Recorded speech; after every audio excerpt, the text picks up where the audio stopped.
Shout out to new member 95 Costi, and introducing our fourth Patreon sponsor, the man, the myth, lover of Dragon Ball and not wearer of sweater vests, Joey Wheeler! In most universes, not disclosed which, we peer in on planet Jaina at the Jackal's secret base. A scientist expresses his approval in some recent test results, and their subjects will be able to give a demonstration within a week. Looking behind him, it appears to be some sort of prison. Zooming in on an elderly man with an eye patch, whatever these people's situation is, it sounds rather dire, as he talks about how the project will have to be perfect, as they've invested all the city's resources on it. If they fail, the demons Polar and Cold will destroy them all with ease. And we can assume the smaller of these two warriors shown is King Cold, but Polar is a completely unfamiliar name up to this point, possibly a brother or unknown son of the tyrant. But his colleague urges he not worry, believing the subjects will prove superior, boasting their new technology is perfect, and they won't have merely 2 or 3 invincible demons, but an entire army.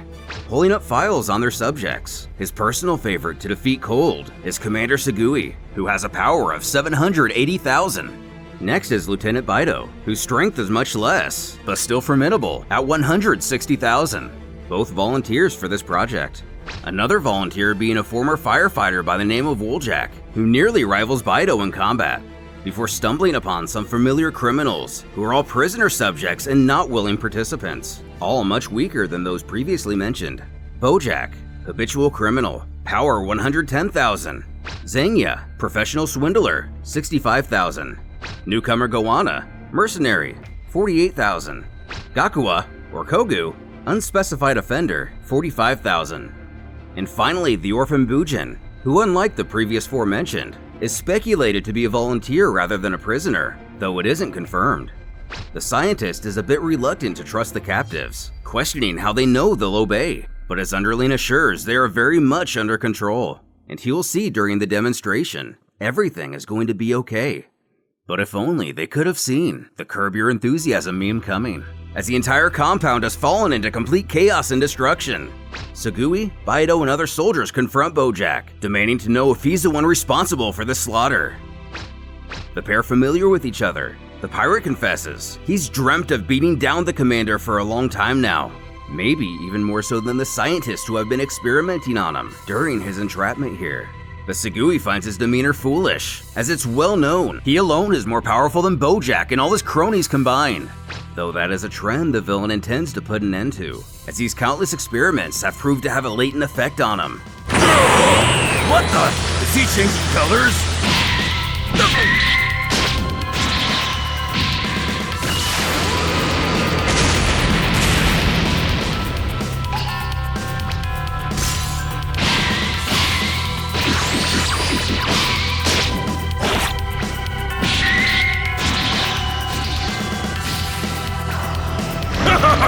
I'll show you!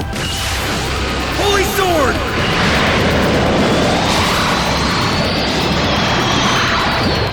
Incredible! Bojack's power is on par with Commander Sugui! No, he's become even stronger.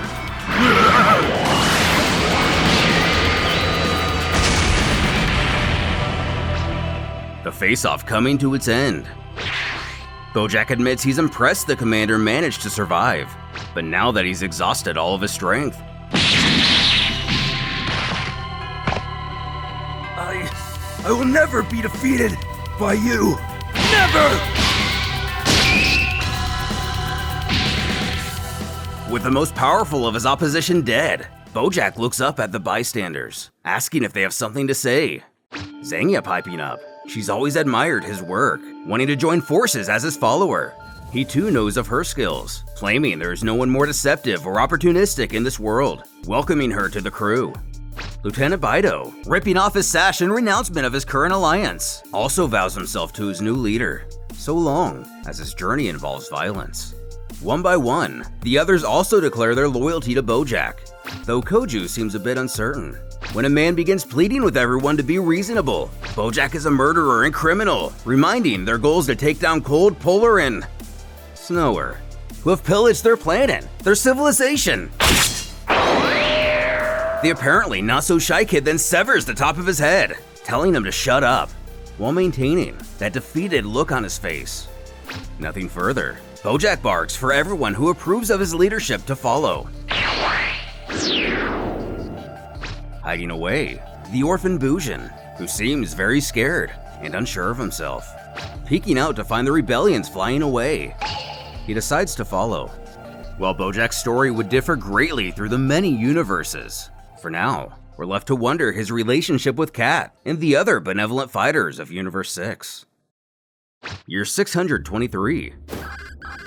In every universe except 2 and 5, on the primary planet of King Cold's empire, we stumble across the Frostdemon brothers mid-argument, and in their second form, Cooler growls how arrogant his sibling is, who replies, it is the other who is wrong, asserting in this state they are equally powerful, even though Cooler is the elder of them. Ergo, he deserves an equal portion of the universe. But he snarls they're only in these forms because Frieza can't control his original state. But even in this diluted appearance, he himself is still far superior. Doubling down on his boast, Frieza powers up, suggesting they return to normal then. Good old Pops, overhearing this, gives the two of them a solid thwomp. Scolding, not only are they fighting without permission, but they would dare even think of doing so at full power, asking if they're trying to destroy the capital of his empire. Furthermore, he gets to decide who controls what, showing even Frostdemons have to deal with the parental pecking order. Jumping forward, the day of Planet Vegeta's destruction. The next happenings occurred in all universes, except 1, 2, 3, 5, 9, and 10. Zarbon alerts Frieza a nearby ship has been detected and confirmed to be his brother, causing the tyrant to whip his head around, demanding to know what he thinks he's doing in his territory. But just as soon as he's noticed, Zarbon explains he now appears to be leaving. With no further questions, Frieza chooses to forgive him for now, resolving to head back home. And unknown to both of them at the moment, in most universes, this would be the last time the siblings ever ran into each other, as their fates were now sealed by a wayward Saiyan who had escaped. Nearly 30 years would pass. These following events take place in universes 4, 6, 11, 12, 14, 15, 16, 17, 18, 20. Cooler finally receives word. A pathetic Saiyan has killed his brother and father. Salza admits it may be hard to believe, but that is indeed the case, and it happened on a planet called Earth. Cooler grits his teeth, believing it must be the same warrior Frieza faced on Namek, and he and Cold likely chased him down in a bit of revenge, believing without a shadow of a doubt he must be the fabled Super Saiyan. But confused, he questions his underling how his father was killed, who reveals he was in his powered down state the entire time, never getting the opportunity to use his real strength. Chuckling at this, their emperor thinks to himself that his father was invincible in his true form, actually feeling his death was a bit deserved, as he never bothered to learn to permanently sustain it like he has. This now makes him the most powerful being in the universe, previously thinking he would have had to wait another 300 or 400 years to be strong enough to kill him himself. Once again calling for Salza's attention, he announces they're going to Earth immediately to wipe out the Saiyans once and for all. A few days later, the Sun family enjoys the outdoors in this time of peace. In universes 4, 6, 11, 16, 17, 18, and 20, Trunks would alert Goku of the android threat, so he feels they have 3 whole years to train, and certainly have time for a picnic. But the quote, future timelines. In universes 12, 14, and 15, he urges his wife, Gohan can finish his studies after their little picnic, not mentioning anything about training. And since these are the future timelines, chances are they're doomed regardless. As Cooler's armored squadron appears in the sky. And we know what happens next. Or do we? The two warriors facing off, Cooler unveils a special trait that sets him apart from his family, being the only one of them to master a new level of transformation. Sensing he's much stronger than before,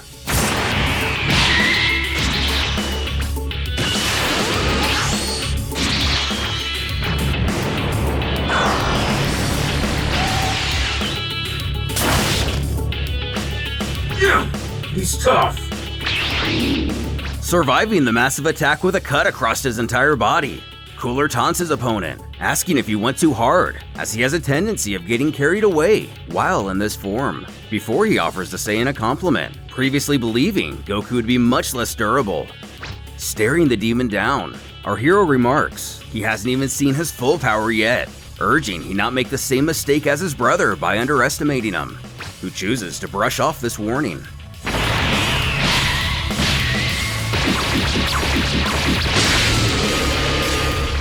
You are starting to annoy me! That's power! Kakarot's! Taking Krillin down, the squad member then turns his focus to Gohan. But luckily, Piccolo arrives in time for the save, making sure their friend is okay. Krillin's injuries don't appear to be life-threatening. Joking with the Namek, he sure did take long enough to get here, who cheekily replies he's been slightly busy.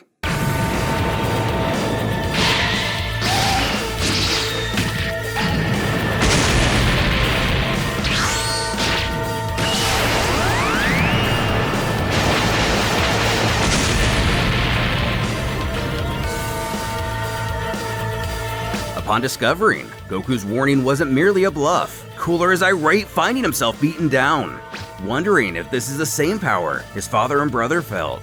With the battle clearly taking a turn, Goku explains the demon's strength has noticeably diminished, and it would be wise for him to throw in the towel.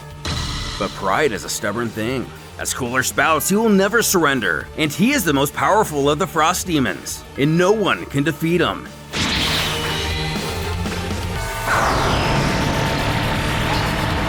So long, Super Saiyan!